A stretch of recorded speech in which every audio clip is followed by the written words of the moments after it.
кажа за информация на тези, които не са присъствали. За 3 дена от петък до неделя се изядоха 220 кило месо.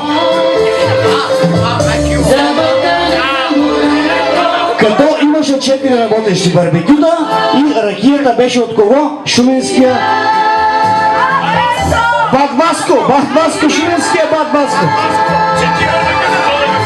4 барбекюта, 2 готвачи и 20 въдици прибрани в колата.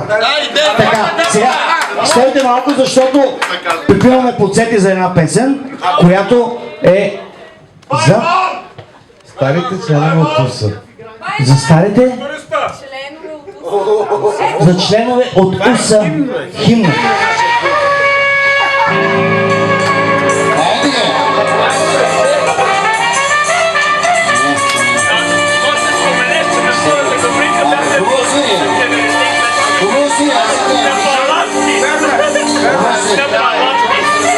На втората купинка, съобщавам купинка, бяхме 95 човека по списък.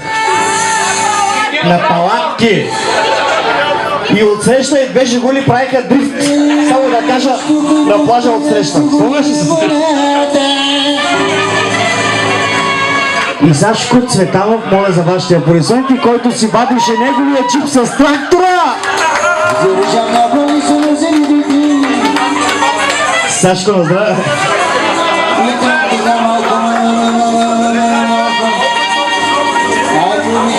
Само не искам да си спомням кой беше повърнал пред моята палатка сутринта в 6 часа. И ръчичката на камерата маха така, маха, ръчичката на камерата.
Сега едно музикално желание от журести. Опел ли да блъсна днес? Опел. Майко, страшна работа.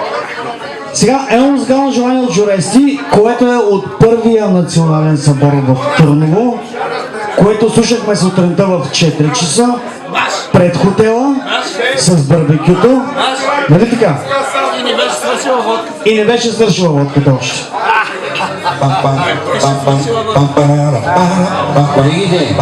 И си спомням моя чичка, дето водеше, извинявайте, нали, първия събор, как ми изгори тонкомата. Спомняш ли се? Казаков ли беше, господин Казаков?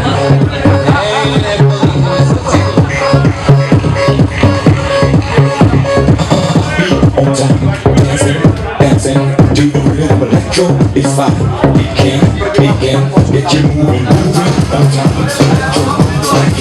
It's a junkie and see